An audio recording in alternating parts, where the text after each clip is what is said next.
2025 সালে আপনি অনেকবার চেষ্টা করছেন যে আপনি একটা বিজনেস শুরু করবেন, কিন্তু যে কোনো কারণবশত আপনি এখনো বিজনেস শুরু করতে পারেন নাই। আপনি চিন্তা করতেছেন কি 2026 সালে আপনি একটা বিজনেস করবেন।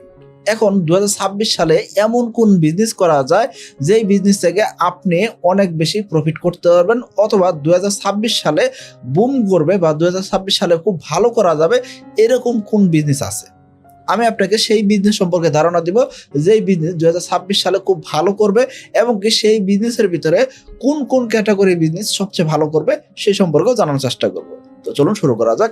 এখনো যারা চ্যানেলটিকে সাবস্ক্রাইব করেনি সাবস্ক্রাইব করে দিবেন এবং কি বেল বাটন প্রেস করে দিবেন, যাতে এইরকম ইনফরমেটিভ ভিডিওগুলো আপনি প্রতিদিন দেখতে পারেন। তো চলুন শুরু করা যাক। আমাদের এই নতুন চ্যানেলে আপনি রেগুলার ফাইন্যান্স এবং কি বিজনেস রিলেটেড ভিডিও পাবেন। আপনি আপনার জীবনে ফাইন্যান্সিয়াল ফ্রিডম পেতে এবং কি ব্যবসায় গ্রোথ পেতে চাইলে চ্যানেলটিকে সাবস্ক্রাইব করে পাশে থাকতে পারেন। 2026 সালে অনেক ধরনের ব্যবসায় ভালো করবে, তবে তার ভিতরে সবচেয়ে বেশি ভালো করবে সেই বিজনেসটা কি? Import business.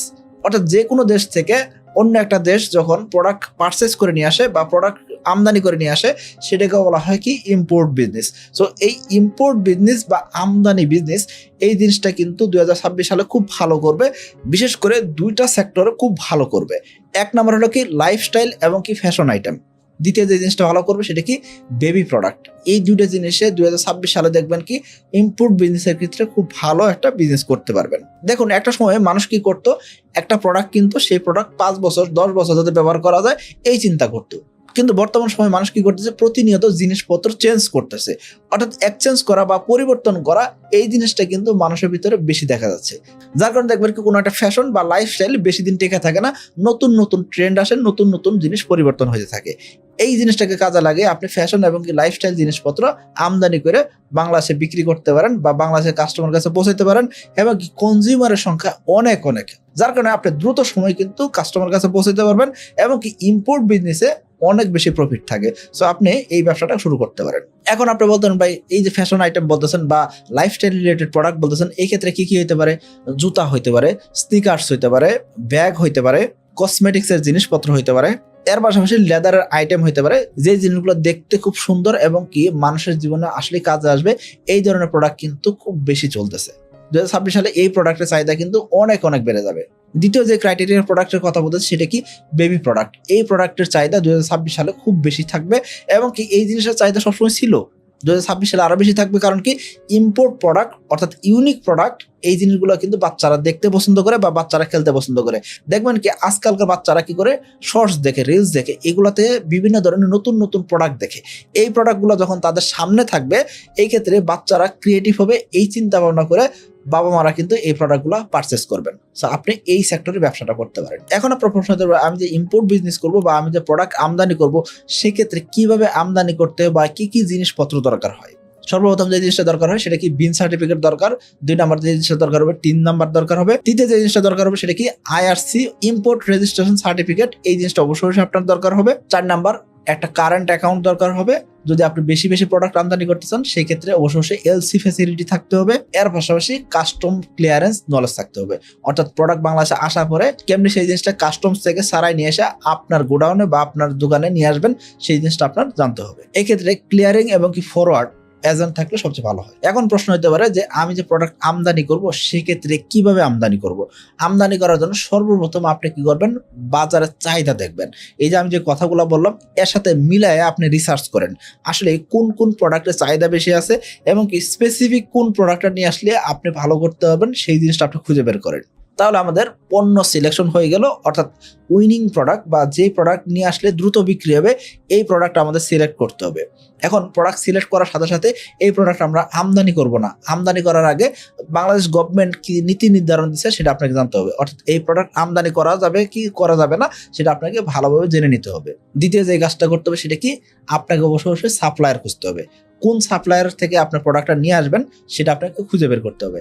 অর্থাৎ আপনি যদি চিন্তা করেন যে আমি নিউ মার্কেট থেকে আমি যে কোনো একটা প্রোডাক্ট কিনে নিয়ে আসবো, সেই প্রোডাক্ট কিনতে গেলে আপনাকে কি করতে হবে? নিউ মার্কেটে এরকম অনেক দোকানদারের সাথে কথা বলতে হবে, যেই দোকানদারের কথা আপনার ভালো লাগবে বা যেই দোকানদার আপনাকে আসলে জেনুইন প্রোডাক্ট দিতে পারবে, সঠিক কোয়ান্টিটির প্রোডাক্ট দিতে পারবে এবং কি সঠিক বাজেটের ভিতরে আপনাকে প্রোডাক্ট দিতে পারবে সেই দোকানদারের থেকে তো আপনার প্রোডাক্ট কিনে নিয়ে এসে অনলাইনে বিক্রি করবেন, তাই না?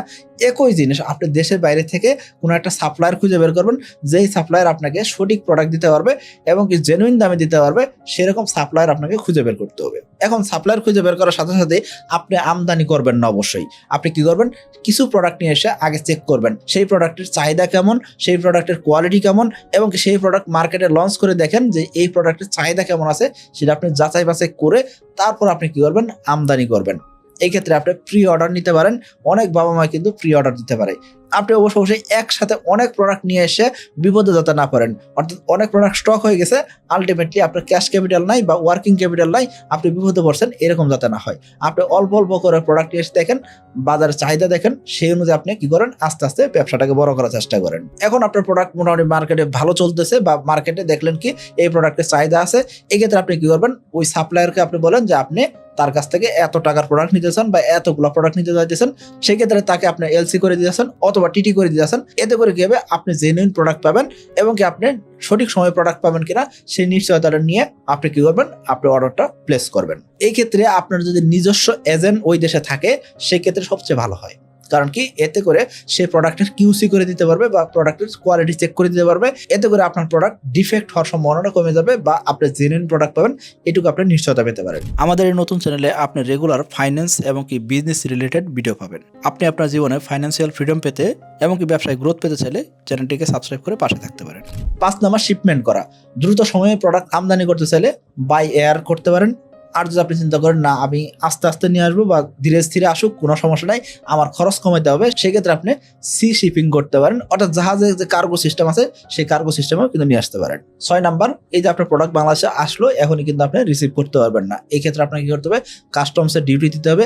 কাস্টমসে আপনাকে যোগাযোগ করতে হবে, যে প্রোডাক্ট আসছে সেই প্রোডাক্টের এগেনস্টে কাগজপত্র দেখাইতে হবে। দেখানোর পরে এই প্রোডাক্ট আপনার সেটা নিশ্চিত করে আপনি প্রোডাক্টটা খালাস করে নিয়ে আসলেন। তারপর আপনি এই প্রোডাক্ট নিয়ে এসে আপনি কি করবেন, আপনার কাস্টমারের কাছে পৌঁছে দিয়ে আসেন।